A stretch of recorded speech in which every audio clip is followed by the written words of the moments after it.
지금 국내에서는 쿠팡에 대한 집단 소송을 추진 중이고, 그런데 지금 미국에서 쿠팡 주주들이 집단 소송에 나섰다고 하는데 이게 이제 일반적인 손해배상 소송하고는 좀 다른 차원인 건가요? 어떻게 되는 건가요?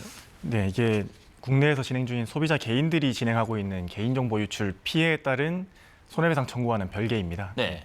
미국에서는 미국 주주들이 쿠팡 상대로 집단 소송을 하고 있는 건데, 이거는 직접적인 개인정보 유출 피해에 따른 책임을 묻는 것이 아니라 예. 주주들에게 발생한 책임을 묻는 집단 소송입니다.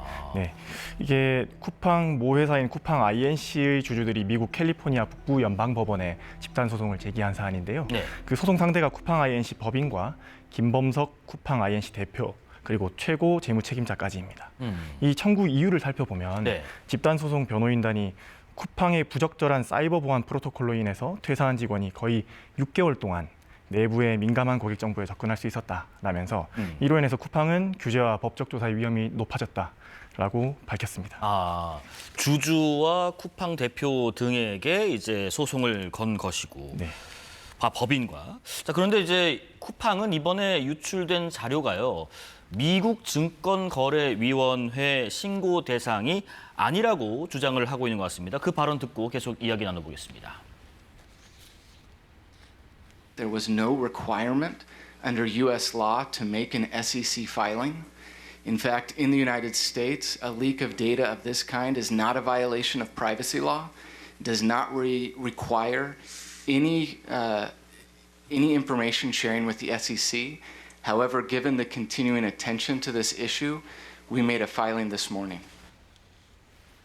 자, 그러니까 이번에 3,400만 명에 달하는 개인정보 유출 내용을 굳이 개인정보법 위반으로 인해서 공시하거나 미국 법상 보고서를 제출할 의무는 없다. 네. 선뜻 이해가 잘 안 가긴 하는데 이 주장에 대해서 소송인단의 입장은 어떤가요? 네.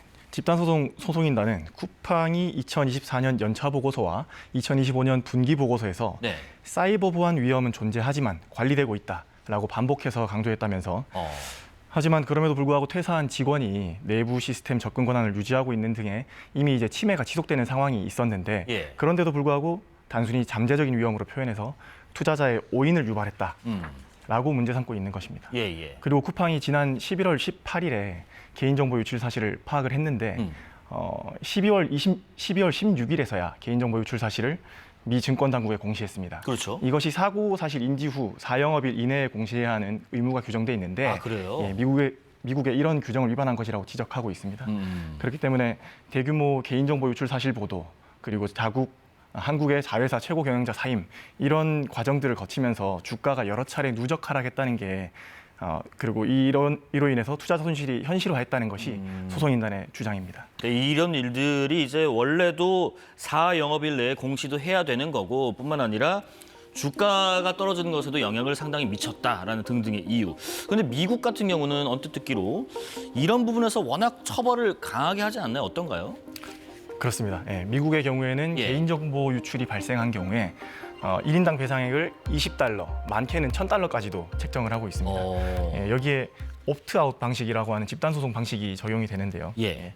이게 이런 소송이 제기되면 한 명이 제기하더라도 피해자 집단 전체가 자동으로 원고에 포함되고 아, 그래요? 자동으로 포함돼요? 예, 참여를 희망하지 않는 경우에만 명시적으로 재신청을 해야 당사자에서 빠질 수 있는 소송입니다. 그렇기 때문에 이렇게 피해자가 자동으로 소송에 참여하게 되니까 예. 이런 방식 때문에 개인정보 유출업체의 배상 규모가 천문학적인 단위까지 커질 수 있는 것입니다. 그러게요. $20만 하더라도 3만 원이고 $1,000 하면 한 150 되는데 그럼 곱하기 우리로 따지면 3,400만 하면 그건 어마어마한 규모고. 근데 이게 내가 말하지 않아도 자동으로 들어간다. 미국 법은 그렇군요.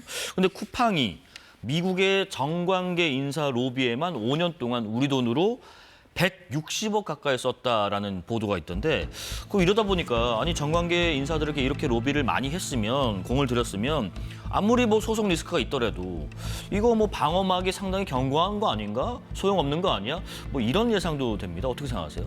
예, 실제로 최근에 이런 우려들이 제기되고 있는 것으로 네. 알고 있는데 쿠팡이 나름대로 구축해온 미국의 로비 라인이 있다고 합니다. 이런 로비 라인을 통해서 한국에서 발생한 사법 리스크를 미국 로비를 통해서 해결하려는 것 아닌가 그렇죠. 하는 의문이 제기되고 있는데 네. 실제로 미국 상원 로비 보고서에 따르면 쿠팡 INC가 상장 이후에 4년 동안 총 1,075만 5천 달러를 로비 자금으로 지출했다고 합니다. 그렇습니다. 이게 원화로 환산하면 159억 원 정도 되는데 예. 여기서 주목할 만한 점은 로비 규모 증가세가 한국에서의 쿠팡의 위기 상황과 비례한다는 겁니다. 예, 특히 상장 초기에 2021년에는 101만 달러 수준으로 지출되던 로비 자금이 지난해 387만 달러로 4배 가까이 급증했는데요. 갑자기 그렇게 급증했어요. 예. 네. 이때가 쿠팡이 PB 브랜드, 그러니까 자체 제작 브랜드의 상품 판매를 늘리기 위해서 검색 순위 알고리즘을 뭐 조작했다거나 구매 후기, 평점을 조작했다는 혐의로 한국의 공정위에서 1,500억 원의 과징금을 부과받고 예, 검찰에 고발까지 된 시기와 겹칩니다. 네네. 그렇기 때문에 이번에도 이와 같은 로비 라인을 통해서 한국 문제를 해결하려고 하는 게 아닌가 하는 의혹이 제기되고 있는 것으로 보입니다. 아, 로비 액수도 액수지만 그 금액이 갑자기 늘어난 그 시점에 있었던 일들과 개연성을 부정할 수는 없어 보인다라는 말씀이신 것 같고. 자, 그렇다면 이 소송에서 가장 핵심되는 쟁점은 어느 부분일까요? 아무래도 이제 쿠팡의 법적 리스크는 경영진이 부실한 내부 보안 체계를 인식하고 있었는지 예. 그리고 그 위험성을 어디까지 언제부터 얼마나 알고 있었는지가 관건일 것 같습니다. 또 이게 한국에서 벌어진 사건이다 보니까 그렇죠. 예, 미국 상장사인 쿠팡 INC가 어디까지 책임을 져야 하는지도 관건입니다. 그런데 지금 쿠팡이 우리나라에서는 전방위 압박에도 좀 꿈쩍하지 않는 모양새인 것 같기도 해요. 뭐 네. 이제 김범수 대표도 이제 청문회도 안 나오고 그러고 있잖아요. 그런데 미국에서는 상당히 이제 공세적인 것 같기도 한데 미국에서는 입장이 왜 다를까요?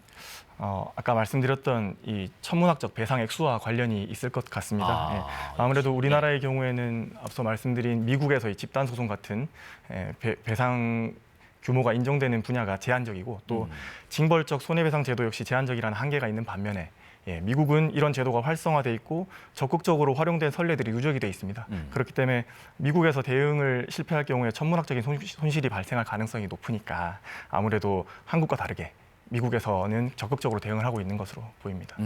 다양한 뭐 로펌과 또 변호사분들이 이제 쿠팡 피해자, 유출 피해자분들의 어떤 소송을 대리하고 있는 것 같은데 지금 우리나라에서는 그러면 상황이 어떻게 돌아가고 있는지 그리고 이 판결이 어떻게 좀 날 것으로 예상되는지 그런 얘기 좀 들어보겠습니다. 네. 국내에서 여러 로펌들이 이제 집단적으로 손해배상 청구를 하기 위해서 네. 의뢰인들을 모으고 있는 것으로 알려져 있습니다. 그리고 실제로 개인정보 유출됐다는 사실은 쿠팡이 인정했기 때문에 네. 소송이 이어지면 쿠팡에서 배상해야 될 책임이 인정될 것으로 예상되긴 합니다. 다만 이제 그 규모가 문제일 거고 그리고 네. 그 2차 피해에 따른 손해는 또 어떻게 책정할 것인가 하는 문제가 남아있긴 합니다. 그렇죠. 어쨌든 소송을 하기만 하면 일단은 승소 자체는 예상이 되는 상황일 텐데 그리고 과거에 다만 이 페이스북에서 한번 개인정보가 유출이 돼서 네네. 미국에서 대규모 배상이 일어났고 그 판결을 보고 우리나라에서도 페이스북에 배상을 청구하려고 했던 사례가 있습니다. 그 사례에서는 아쉽게도 그 메타, 그러니까 페이스북 운영 회사에서 우리나라 법원에 자료를 제공하지 않아서 소송이 사실상 이제 실패로 돌아간 적이 있습니다. 아, 네네. 그러나 이번에는 쿠팡 한국법인에서 벌어진 일이기 때문에 그렇죠. 이런 변수도 이전에 비해서는 적을 걸로 예상이 됩니다. 아, 그러면 과거 사례는 조금 다른 결과가 나올 수 있다는 말씀을 좀 이해를 해보겠습니다. 또 하나가 이제 이렇게 뭐 수사 당국뿐만 아니라 정부도 쿠팡을 좀 전방위적으로 들여다보고 있다고 하던데 특히 이제 국세청 움직임이 심상치 않아요? 어떤 움직임이 있나요? 국세청이 이제 쿠팡의 자회사죠. 쿠팡 풀필먼트 서비스 (CFS라고) 하는데 이곳에 대한 세무조사에 나선 것으로 알려져 있습니다. 세무조사, 네. 국세청이 사전 자료 분석을 통해서 탈세 정황을 포착하고 세무조사에 돌입한 걸로 알려져 있고요. 근데 이제 주목할 부분이 조사 부서입니다. 소위 이제 기업 저승사자로 알려져 있는 서울지방국세청 조사 4국도 투입이 됐고 또 국제거래조사국도 함께 투입됐다고 합니다. 이게 결국에는 쿠팡 한국법인에서 벌어진 일이 미국 본사로의 자금 유출 정황을 입증할 수 있는 자료가 될 걸로 보고 조사가 시작되는 걸로 해석이 되고요.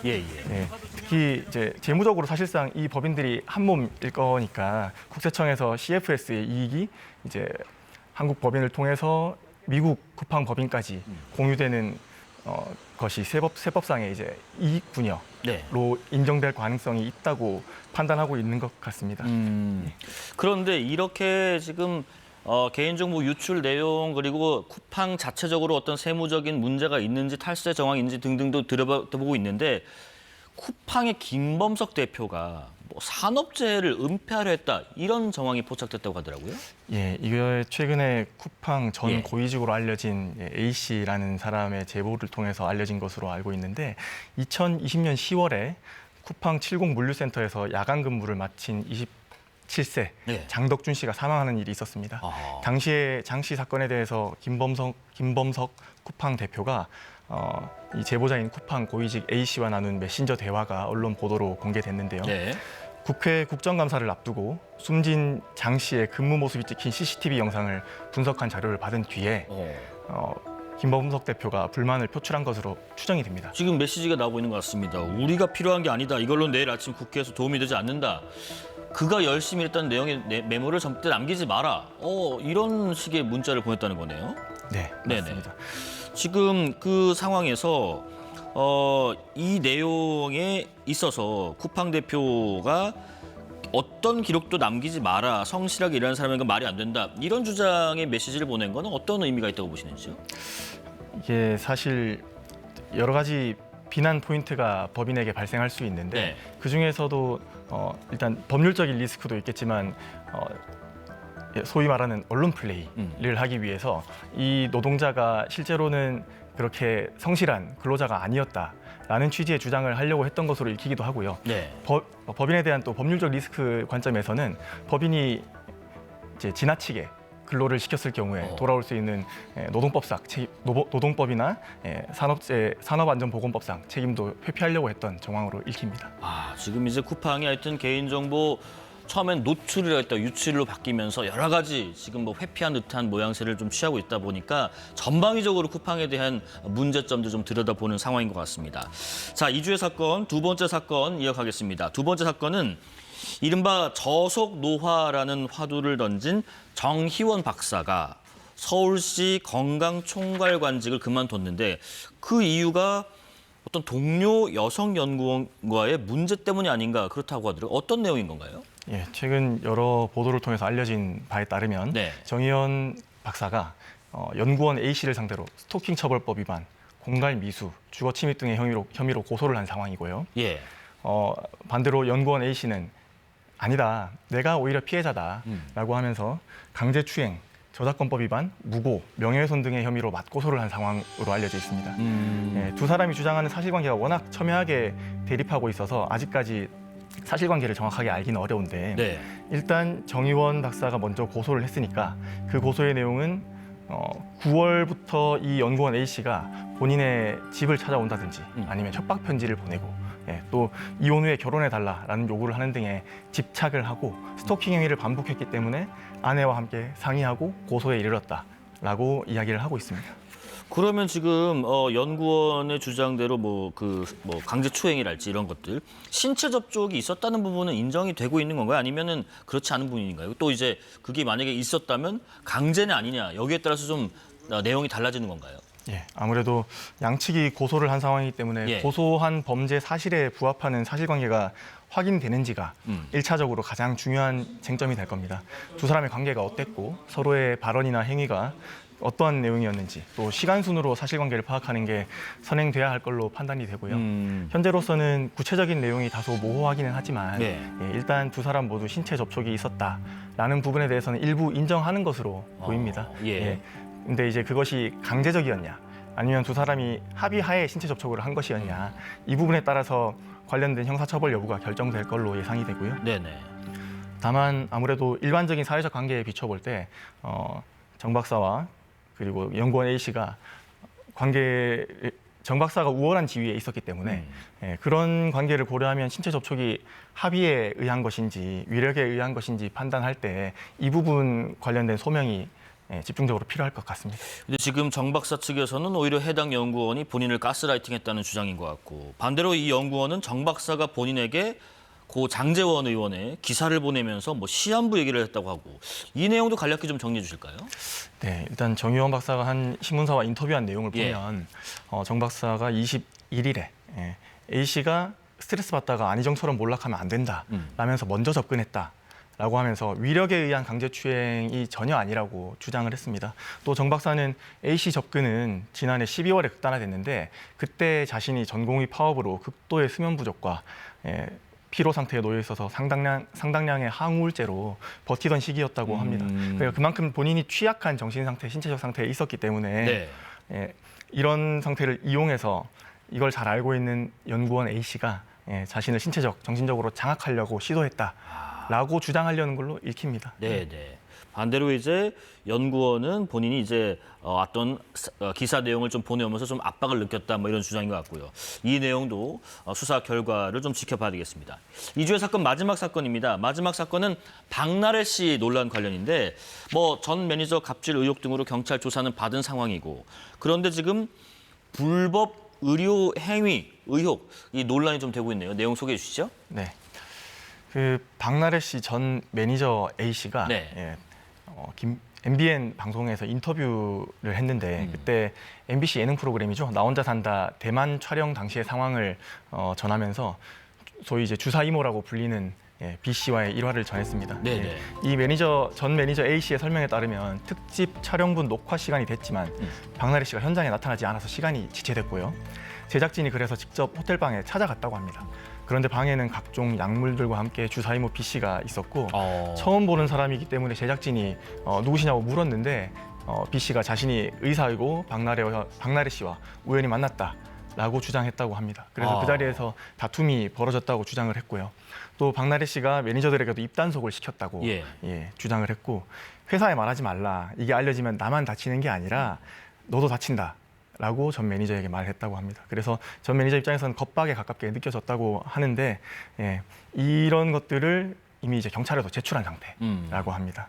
일단 지금까지는 전 매니저의 주장인 거고 그럼 만약에 이 내용들이 사실이라면 불법 행위라는 것을 알고도 주사를 놓으라고 했는가 혹은 모르는 상태에서 행위를 했는가 여기에 따라서도 좀 혐의가 좀 달라지는 건가요? 예, 그렇습니다. 이게 그 주사 이모가 본인의 주장을 보면 의사 면허가 있다고 주장을 한 걸로 보입니다. 그에 반해서 박나래 씨는 그 말을 믿고 자기도 주사 이모가 의료인이라고 생각을 했다고 하는 것 같고요. 이렇게 의료인이라고 인식하고 의료인에게 의료 행위를 해달라고 요청을 한 것이라면 범죄가 성립하지 않을 수도 있습니다. 그러나 의료인이 아니라는 거를 알면서도 내지는 조금만 주의를 기울이면 알 수 있었는데도